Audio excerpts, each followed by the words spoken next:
የአዲሱ ትውልድ የኢትዮጵያም አዲስ ጄት መብረቁ GF-17 እየመጣ ነው።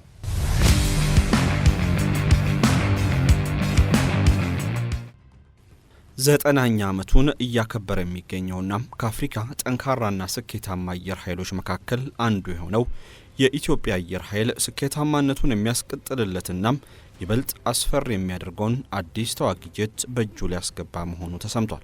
በህንድና ፓኪስታን ግጭት ተሞክሮ የፓኪስታን ጦር የአየር የበላይነት እንዲወስድ ያደረገውና በርካታ የህንድ ተዋጊ ጄቶችን ያደባየው GF-17 ተዋጊ ጄት የኢትዮጵያን የአየር ኃይል ለመቀላቀል ተቃርቧል። በሶቪየት ህብረት ተዋጊ ጄቶች ላይ ተንጠልጥሎ የቆየው የኢትዮጵያ አየር ኃይል አሁን ፊቱን ወደ ፓኪስታን በማዞር አዲስ አይነት ተዋጊ ጄትን ለመቀበል ዝግጅቱን እያጠናቀቀ ነው። ሰላም ጤና ይስጥልን። የተከበራችሁና የተወደዳችሁ የሰሞነኛ ቤተሰቦች እንደምን አላችሁ? በዛሬው ጥንቅራችን ኢትዮጵያ ልትታጠቀው የተቃረበችውን GF-17 ተዋጊ ጄትን እንመለከታለን። ላይክ፣ ሼር እና ሰብስክራይብ እያደረጋችሁ እስከ ዝግጅታችን ፍጻሜ አብራችሁን ቆዩ። በአዲስ አበባ ሜክሲኮ ታላቅ ብስራት ከአባይ ሆምስ ሪል ስቴት የቤትና የንግድ ሱቅ ፍላጎቶን ለማሟላት 12000 ካሬ ላይ ግዙፍ መንደር ገንብተናል። ለመኖሪያ ምቹ በሆነው መንደራችን እንደ ምርጫው ከ78 ካሬ እስከ 158 ካሬ ስፋት ያላቸው ከባለ 1 እስከ 3 መኝታ ለሽያጭ አቅርበናል። ምን ይሄ ብቻ! አትራፊ የሚያደርጉት የንግድ ሱቆች ከ10 ካሬ ጀምሮ እኛ ጋር ያገኛሉ። ቀድመው ለሚመጡ ደንበኞቻችን እስከ 20% ቅናሽ አዘጋጅተናል። በደማቋ ሜክሲኮ ቤትና ሱቆችን ለመግዛት ጊዜው አሁን ነው። ለበለጠ መረጃ በስልክ ቁጥር 0978212131 ወይም 0960672131 ይደውሉ። አባይ ሆምስ ሪል ስቴት፣ ጊዜው የአባይ ነው። ተፈላጊው GF-17 ኢትዮጵያም ከፓኪስታን GF-17 የተሰኘ የጦር ጄት ለመግዛት ንግግር መጀመሯ ተሰምቷል። ባለፈው ዓመት የፓኪስታን አየር ኃይል የህንድ ተዋጊ የጦር ጄቶችን መጥቶ ከጣለ በኋላም የፓኪስታን መከላከያ ኢንዱስትሪ የብዙዎች አይን ውስጥ ለመግባት ችሏል። ሪውተርስ እንደዘገበው ይህ ደግሞ ለፓኪስታን ትልቅ የገበያ እድል የፈጠረ ለመሆን በቅቷል። እንደ ዘገባው 13 ሀገራት የፓኪስታን ምርት የሆነውን GF-17 የተሰኘውን የጦር ጄት ለመግዛት የሚያስችል ንግግር እያደረጉ ነው። ንግግር እያደረጉ ካሉት ሀገራት ውስጥ ኢትዮጵያም፣ ሱዳን፣ ሳውዲ አረቢያም፣ ኢንዶኔዥያ፣ ሞሮኮና ናይጄሪያ እንደሚገኙበትም የጠቀሰው ዘገባው ከግማሾቹ ጋር የሽያጭ ስምምነት ላይ መድረሱን አስረድቷል። እንደ ዘገባው የፓኪስታን ጦር ኃይልና መከላከያ ሚኒስተሮች እያደረጓቸው ስላሉት ንግግሮች ዝርዝር ማብራሪያ ለመስጠት ፍቃደኛ ባይሆኑም ወታደራዊ ምርታቸውን ለተለያዩ ሀገራት የመላክ ፍላጎት እንዳላቸው ግን ማረጋገጫን ሰጥተዋል። የዘርፉ ተንታኞች እንደሚሉት በዩክሬን ጦርነትና በመካከለኛው ምስራቅ ባለው ግጭት የተነሳም በዓለም ላይ የጦር መሳሪያ እጥረት በመፈጠሩ ሀገራት አዳዲስ የምርት አቅርቦት ሰንሰለቶችን እየፈለጉ ይገኛሉ። በዚህ ውስጥ ደግሞ ባለፈው ዓመት ከህንድ ጋር በነበረው ጦርነት በከፍተኛ ሁኔታ ብቃቱን ያሳየው GF-17 የበርካቶችን ትኩረት ስቧል። የፓኪስታን መከላከያ ኢንዱስትሪ ኃላፊው ራዛ ሀያት ሲናገሩ በዓለም ደረጃ ባለው የአቅርቦት እጥረትና ጫና የተነሳ ንግግሮችን እያደረግን ነው ያሉ ቢሆንም ንግግሮቹን ጥብቅ ሚስጥር በማለት ይፋ ከማድረግ ተቆጥቧል። ኃላፊው እንዳሉት የፓኪስታን ጄቶች በአሜሪካና በአውሮፓ ከሚመረቱት ጋር ያላቸው ከፍተኛ የዋጋ ልዩነትም ተመራጭ እያደረጋቸው ነው። GF-17 በአሁኑ ወቅት ከ30 እስከ 40 ሚሊዮን ዶላር እንደሚያወጣም የጠቀሱት ኃላፊው የምዕራቢያን ጄቶች ዋጋ ግን ከዚህ በ3 እጥፍ እንደሚበልጥ ማሳውቀዋል። አደገኛውን GF-17ን ተዋወቁት።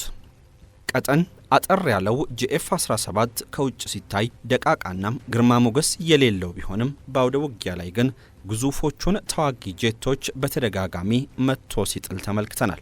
ተዋጊ ጄቱ የተገጠመለት KLJ-7A የተሰኘው ራዳር የንስር አይን የሚል ስያሜ የተሰጠው ሲሆን ራዳርም ብቻ ሳይሆን ስናይፐር ነው ይሉታል። ራዳሩ ጄቱን የሚያበራው ፓይለት በ170 ኪሎ ሜትር ርቀት ውስጥ 15 የተለያዩ ኢላማዎችን ለይቶ እንዲመለከት ያደርገዋል።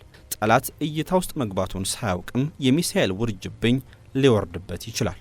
በተዋጊ ጄቱ ኮክፒት ውስጥ ያለው ዘመናዊ ሄልሜት ደግሞ ተዋጊ ጄቱን ይበልጥ አደገኛ ያደርገዋል። በዚህ ዘመናዊ ሄልሜት አማካኝነት ፓይለቱ የተዋጊ ጄቱን አፍንጫም ወደ ጠላት ሳያዞር አጠገቡ ባለው ኮምፒውተር ላይ ጠላትን ኢላማ ውስጥ በማስገባት ሊተኩስበት ይችላል። ይህ ቴክኖሎጂም የቀደመውን ዘመን የአየር ባየር ውጊያ ያለፈበት ያደርገዋል። ባለ ረጅም እጁ ተዋጊ ጄት። ተዋጊ ጄቱ ከተገጠመለት ዘመናዊ ራዳር ጎን ለጎን ራዳሩ የሚሰጠውን እይታ ተከትሎ የጠላትን ኢላማ መምታት የሚችል አደገኛ ሚሳኤልም ተገጥሞለታል። ሚሳኤሉ በ150 ኪሎ ሜትር ርቀት ላይ ያለን ማንኛውንም ኢላማ መምታት መቻሉ ተዋጊ ጄቱ ባለረጅም እጅ ተዋጊ ጄት እንዲሰኝ አድርጎታል። ኢትዮጵያም ታዲያም ከሌሎች የአፍሪካ ሀገራት በተለየ ይህን ተዋጊ ጄት መታጠቋም በርቀት ላይ ያለን የጠላት ጄት በቀላሉ መታ እንድጥል ያስችላታል። በውጊያ ሜዳም የተሳካለት ተዋጊ ጄት። ህንድ በፓኪስታንና ኢስላማባድ ላይ የአየር ጥቃት መፈጸሟን ተከትሎ ፓኪስታን 6 የህንድ ጦር ጄቶችን መታ መጣሏን ማሳወቋ የቅርብ ጊዜ ትዝታ ነው። በዚህ ጥቃት ላይ ከተሳተፉ የፓኪስታን ተዋጊ ጄቶች መካከል አንዱ ደግሞ JF-17 ነው። የፓኪስታን አየር ኃይል 6 የህንድ ጦር ጄቶችን፣ 1 ሄሊኮፕተርና በርካታ ድሮኖችን በቀላሉ መቶ መከስከሱን የገለጸ ሲሆን የህንድ ፓይለቶችንም መቶ መጣሉን ጠቁሟል።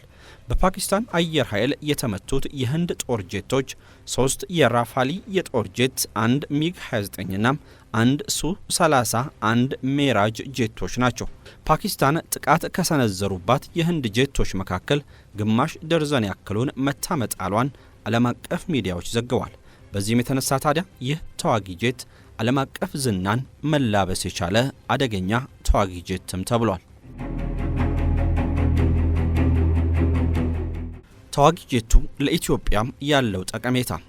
ለዘመናት የኢትዮጵያን የአየር ክልል አስጠብቆ የቆየው የኢትዮጵያ አየር ኃይል በተለያዩ ምክንያቶች ያሉት ተዋጊ ጄቶች ዘመን እያለፈባቸውና የእድሳት ወጪያቸውም እየጨመረ መጥቷል። እንደ ሱ-27 ያሉ አናሎግ ሲስተምን የሚጠቀሙ ተዋጊ ጄቶችም ከዘመናዊ ኤሌክትሮኒክ ተዋጊ ጄቶች ጋር የመፎካከር አቅማቸው እየቀነሰ ነው። ለነዚህ ችግሮች ታዲያ እንደ JF-17 ያሉ ተዋጊ ጄቶች ፍቱን መፍትሄ መሆናቸውን በፓኪስታንና ህንድ ግጭት ወቅት ተመልክተናል። JF-17 ተዋጊ ጄት የጠላትን ተዋጊ ጄቶች በአየር ላይ እያሉ በመጥለፍ ግንኙነታቸውን የማቋረጥ አቅም ያለው ሲሆን ገና ወደ ኢትዮጵያ ድንበር እንደገቡም በአየር ላይ መጥቶ የመጣል ብቃትን ተላብሷል። ሌላኛው ይህ ተዋጊ ጄት ለኢትዮጵያ ጠቃሚ የሆነበት ምክንያት ተዋጊ ጄቱን የምታመርተው ፓኪስታን በመሳሪያ ሽያጭ ላይ የምትከተለው ፖሊሲ ነው። አብዛኞቹ ምዕራባውያን ሀገራት ተዋጊ ጄቶችን ሲያመርቱና ሲሸጡ በርካታም ፖለቲካዊ ጫናዎችን አብረው እንደሚሰጡ ይነገራል። በተቃራኒው ፓኪስታን ያላንዳች ፖለቲካዊ ጫና መሳሪያውን ለኢትዮጵያ ትሸጣለች።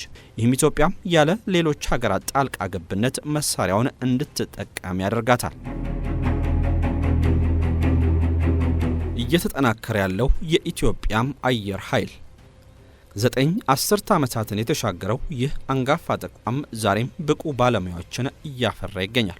ከቅርብ ዓመታት ወዲህ ለተቋሙ ግንባታ በተሰጠው ከፍተኛ ትኩረት አየር ኃይሉ ኢትዮጵያን በሚመጥን መልኩ ዘመናዊነትን ተላብሶ በርካታ ስኬቶችንም እያስመዘገበ ነው። በ1928 ሻለቃ ሚሽካ ባፍቼን ዋና አዛዥ በማድረግ ከአፍሪካ ግንባር ቀደም የአቪዬሽን ተቋም ሆኖ የተመሰረተው የኢትዮጵያ አየር ኃይል ምንም እንኳን በበርካታ ውጣ ውረዶችና ፈታኝ ሁኔታዎች ውስጥ ቢያልፍም በዘመናት መካከል እየደመቀም ከሶማሌው ዚያድ ባሬ ጀምሮ እስከ አልሸባብ ድረስ ብሎም በሀገር ውስጥ ውጊያዎች የኢትዮጵያን ሉዓላዊነት ለመዳፈር የቋመጡ የውጭ ወራሪዎችንና ሽብርተኞችን ድባቅ እየመታና በድል እያሸበረቀ ከትውልድ ወደ ትውልድ የሚሸጋገር ደማቅ የ90 ዓመታት ታሪክ መጻፍ የቻለም ታላቅ ተቋም ነው።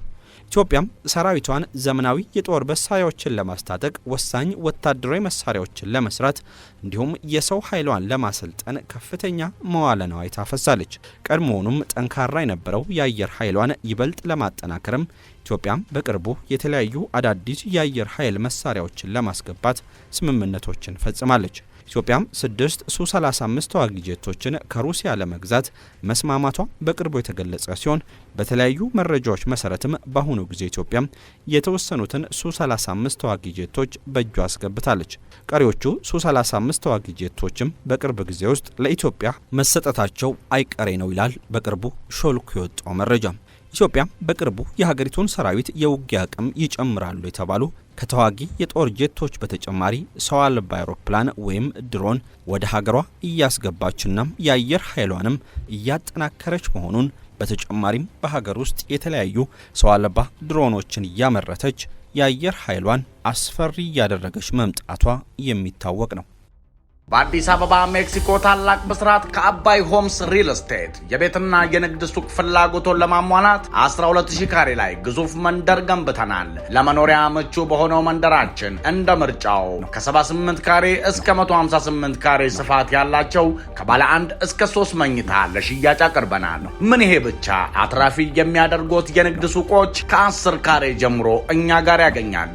ቀድመው ለሚመጡ ደንበኞቻችን እስከ 20% ቅናሽ አዘጋጅተናል። በደማቋ ሜክሲኮ ቤትና ሱቆችን ለመግዛት ጊዜው አሁን ነው። ለበለጠ መረጃ በስልክ ቁጥር 0970282131 ወይም 0960672131 ይደውሉ።